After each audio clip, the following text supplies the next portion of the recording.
This channel does not promote any violent, harmful, or illegal activities. All content provided by this channel is meant for educational purpose only. যে কোনো মুহূর্তে তৃণমূলের সাংগঠনিক পদে রদবদল হতে পারে, তবে এখনই বড় পুরসভায় রদবদল হচ্ছে না। গৌতম দেব অর্থাৎ শিলিগুড়ির মেয়র তথা রাজ্যের প্রাক্তন মন্ত্রী, তাকে এখনই সরানো হচ্ছে না। কেন সরানো হচ্ছে না এবং রদবদলের অঙ্কটা ঠিক কি, আর সে সমস্ত নিয়ে আলোচনা করবো। আমাদের সঙ্গে রয়েছে আমাদের প্রতিনিধি রফিকুল জামাদার। রফিকদার থেকে জানতে চাইবো, গৌতম দেব তাকে মেয়র পদ থেকে এখনই সরানো হচ্ছে না এবং এই রদবদলের অঙ্কটা কতটা জটিল।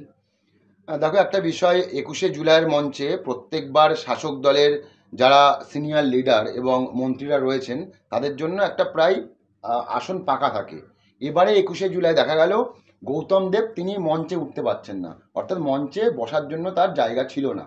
পরবর্তী সময় যেটা জানা যায় যে সুব্রত বক্সির সঙ্গে তিনি কথা বলেন, এক কথায় বলতে পারো কাকতি মিনতি করে তিনি পরবর্তী সময় মঞ্চে জায়গা পান এবং সেখানেই তখন দলের অন্দরেই একটা আলোচনা হচ্ছিল যে তোমার গৌতম দেবকে আগামী দিনে কোনো পদে রাখা হবে না, অর্থাৎ মেয়র পদ থেকে সরিয়ে দেওয়া হতে পারে।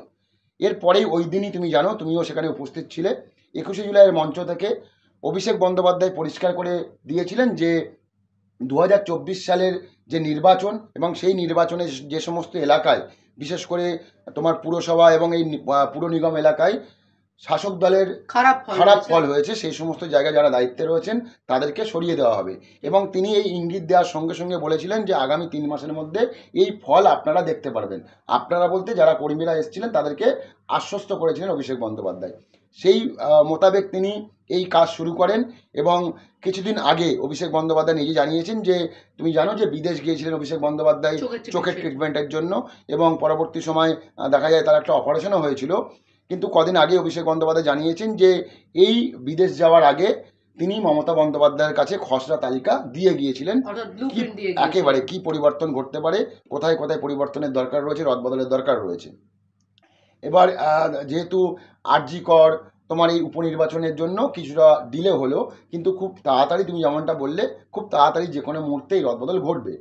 এখন যে বিষয়টা তোমার ছিল যে গৌতম দেব, তুমি দেখো শিলিগুড়ি পুর নিগম এবং রাজ্যের আরও 5টি পুর নিগম রয়েছে, মোট 6টি পুর নিগম, এবং এই শিলিগুড়ি পুর নিগমে 33টি আসনের মধ্যে 32টি আসনেই পিছিয়ে শাসক দল। কিন্তু মমতা বন্দ্যোপাধ্যায় এই মুহূর্তে চাইছেন না গৌতম দেবকে সরিয়ে দিতে। তিনি তার কারণ একটা তুমি যেটা বলা যেতেই পারে, গৌতম দেব দীর্ঘদিন ধরে শাসক দলের সঙ্গে রয়েছে, তৃণমূলের উত্থান পতন থেকে তিনি শাসক দলে অর্থাৎ তৃণমূল কংগ্রেসে, এবং তিনি একসময় রাজ্যের মন্ত্রী ছিলেন, এখন মন্ত্রী নেই। তো সেই জায়গা থেকে মমতা বন্দ্যোপাধ্যায় মনে করছেন যে গৌতম দেবকে এখনই সরানো হয়তো ঠিক হবে না, এবং গৌতম দেব বলতেই কিন্তু একটা উত্তরবঙ্গের নেতা বলেই পরিচিত তিনি, সেই সব ভেবেই মমতা বন্দ্যোপাধ্যায় এখনই তোমার গৌতম দেবকে সরাতে চাইছেন না বলে খবর। এবার একটা বিষয়, গৌতম দেবকে যদি মমতা বন্দ্যোপাধ্যায় না সরান বা সিদ্ধান্ত নিয়ে থাকেন, তাহলে অভিষেক বন্দ্যোপাধ্যায়ের যে ফর্মুলায় যে চেঞ্জের কথা বা যে চেঞ্জের কথা অভিষেক বন্দ্যোপাধ্যায় বলেছেন বা যে ফর্মুলা তিনি মেনটেন করছেন, সেই ফর্মুলা বা সেই অঙ্কে অনেকটা জটিলতা দেখা যাবে। কেন? যদি শিলিগুড়িতে খারাপ ফলের ফলে গৌতম দেবকে না সরানো হয়, তাহলে XYZ অর্থাৎ অন্যান্য পুর নিগমে খারাপ ফলের জন্য যদি কাউকে সরানো হয়, এই প্রসঙ্গে আমি আসবো প্রীতি। এবার আমি নিগমের বিষয়টা যিনি এটা বলছি, XYZ যে সমস্ত নিগমগুলো রয়েছে পুর নিগম, সেই সমস্ত জায়গায় যদি এই ফল খারাপের জন্য কাউকে সরানো হয়, তাহলে কিন্তু গৌতম দেবকে না সরালে দলের মধ্যেই একটা প্রশ্ন উঠতে পারে। এখন বিষয়টা অনেকটা জটিল অঙ্কে পৌঁছে গেছে। এবার তুমি দেখো, শুধুমাত্র পুর নিগম এলাকা নয়, তুমি যেমনটা বলছিলে যে 2024 সালের যে লোকসভা নির্বাচন, সেই লোকসভা নির্বাচনে 74টি পুরসভাতে শাসক দল পিছিয়ে রয়েছে। অভিষেক বন্দ্যোপাধ্যায় যে ইঙ্গিত দিয়েছিলেন তাতে পরিষ্কার এই সমস্ত জায়গায় যারা চেয়ারম্যান, ভাইস চেয়ারম্যান, অন্যান্য পদে রয়েছেন তাদেরকে কিন্তু অর্থাৎ পুরসভার মাথা যারা তাদেরকে সরিয়ে ফেলা হবে, সাংগঠনিক পরিবর্তন নিয়ে আসা হবে, এটা পরিষ্কার। এখন আরও একটি সমস্যা দেখা যাচ্ছে প্রীতি। কীরকম সমস্যা? এই 74টি পুরসভার মধ্যে হয়তো এমন একটি পুরসভা বা 2টি পুরসভা, সেখানে একটিও আসনে লোকসভা নির্বাচনের নিরিখে শাসক দল এগিয়ে নেই, অর্থাৎ পিছিয়ে রয়েছে। সেই জায়গা থেকে সব কটা ওয়ার্ডের কাউন্সিলর পিছিয়ে, তাহলে যিনি এখন চেয়ারম্যান বা ভাইস চেয়ারম্যান, তাকে সরিয়ে কাকে করা হবে? সেইটা করা হলে কি অঙ্কে করা হবে? এটা কি জটিলতা তৈরি হবে না? কারণ সেখানে সব কাউন্সিলর তো পিছিয়ে রয়েছে লিডারশিপ কোয়ালিটির এবং এই লিডারশিপ কোয়ালিটির জায়গাটা তুমি খুবই ভালো পয়েন্ট বললে। এবার কোথাও কোথাও দেখা যাচ্ছে মাত্র 2টি ওয়ার্ডে শাসক দল এগিয়ে, বাকি সব জায়গায় পিছিয়ে, কোথাও 3টি ওয়ার্ডে এগিয়ে, বাকি সব পিছিয়ে। কিন্তু এই 2জন বা 3জন যে সমস্ত 3জন যে মানে 3টি ওয়ার্ডে সেখানে যারা কাউন্সিলর তারা আবার এই লিডারশিপ কোয়ালিটি তাদের মধ্যে নেই। তাদের দিয়ে চেয়ারম্যান পদে দেওয়া হবে, ভাইস চেয়ারম্যান দেওয়া হবে, সেই সামলানোর মতো সেই বিষয়টা তাদের মধ্যে নেই। এবার সেই জায়গা থেকে এই পরিবর্তনের পরে কাদেরকে করা হবে, অর্থাৎ পুরানো চেয়ারম্যান বা ভাইস চেয়ারম্যানকে সরিয়ে দিয়ে কাদেরকে করা হবে সেইটা ভাবতে বা সেই সিদ্ধান্ত নিতে একটা সমস্যা দেখা যাচ্ছে। তবে যতদূর খবর তোমার খুব শীঘ্রই অভিষেক বন্দ্যোপাধ্যায়, সুব্রত বক্সী অর্থাৎ রাজ্য সভাপতি সুব্রত বক্সী তার সঙ্গে বসবেন, বসে একটা আলোচনার মারফতে বা একটা সিদ্ধান্ত নেওয়া হবে। সেই বৈঠক কি চলতি সপ্তাহে দেখা যেতে পারে? দেখো, ওটা যে কোনো মুহূর্তে বৈঠক হতে পারে, যে কোনো মুহূর্তে বৈঠক হতে পারে। কিছুদিন আগেও অভিষেক বন্দ্যোপাধ্যায়ের সঙ্গে সুব্রত বক্সীর কথা হয়েছিল, বৈঠক হয়েছিল, সেই খবর আমাদের দাওয়ালে প্রকাশিত হয়েছিল।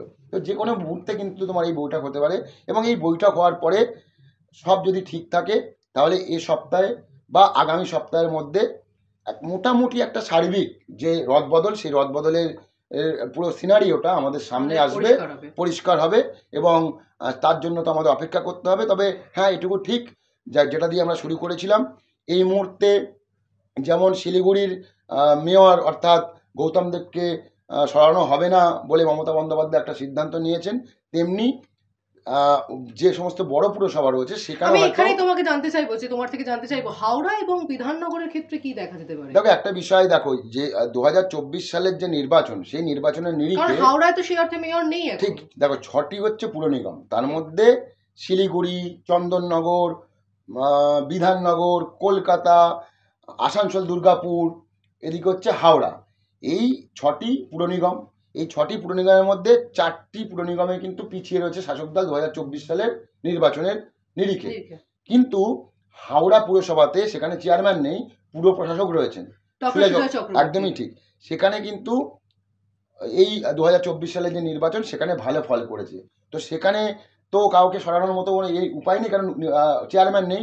উল্টে কাউকে চেয়ারম্যান করা হতে পারে নতুন করে, সেটা তো দল ঠিক করবে, শাসক দল অর্থাৎ তৃণমূল কংগ্রেস ঠিক করবে, অভিষেক বন্দ্যোপাধ্যায় ঠিক করবেন, মমতা বন্দ্যোপাধ্যায় ঠিক করবেন।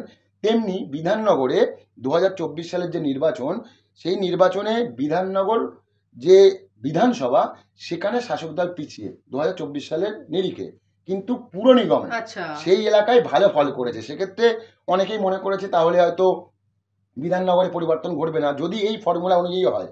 অভিষেক বন্দ্যোপাধ্যায় যে ফর্মুলা অনুযায়ী এগোচ্ছেন, যে যেখানে যেখানে রেজাল্ট খারাপ হয়েছে 2024 সালে, সেই সমস্ত এলাকায় কেন খারাপ হলো, সেখানে কেন পিছিয়ে পড়তে হলো, তার কারণেই কিন্তু এই একটা তিনি সমীক্ষা করেন, তিনি একটা অ্যাসেসমেন্ট করেন এবং তারপরে সিদ্ধান্ত নেন যে যারা দায়িত্বে রয়েছেন তাদেরকে সরিয়ে দেওয়া দরকার আগামী দিনে আরও ভালো ফল করার জন্য। তো আবারও একই কথা বলবো, কবে হবে এবং এই বৈঠক কবে সেটা একেবারে ফিক্সড বলতে পারবো না, কিন্তু যে কোনো মুহূর্তে সুব্রত বক্সীর সঙ্গে অভিষেক বন্দ্যোপাধ্যায়ের বৈঠক হতে পারে এবং বৈঠক হওয়ার পরে এ সপ্তাহে হোক বা আগামী সপ্তাহে হোক, যে রদবদলের যে বিষয়টা তা কিন্তু আরো পরিষ্কার হবে বলে আমার মনে হয়। একদমই সেদিকে আমাদের নজর থাকবে, অর্থাৎ অভিষেক বন্দ্যোপাধ্যায়ের সঙ্গে সুব্রত বক্সীর বৈঠকের পর, সেই বৈঠকের পর কি সিদ্ধান্ত নেওয়া হয় সেদিকে নিশ্চয়ই আমাদের নজর থাকবে। অন্যদিকে এই তৃণমূলের যে সাংগঠনিক পদে রদবদল হতে চলেছে, ঠিক কোন কোন পদে কোন কোন ব্যক্তি বসতে চলেছেন সেদিকেও আমাদের নজর থাকবে। আপনারা দেখতে থাকুন দ্য ওয়াল, কারণ খবর এখন এখানে।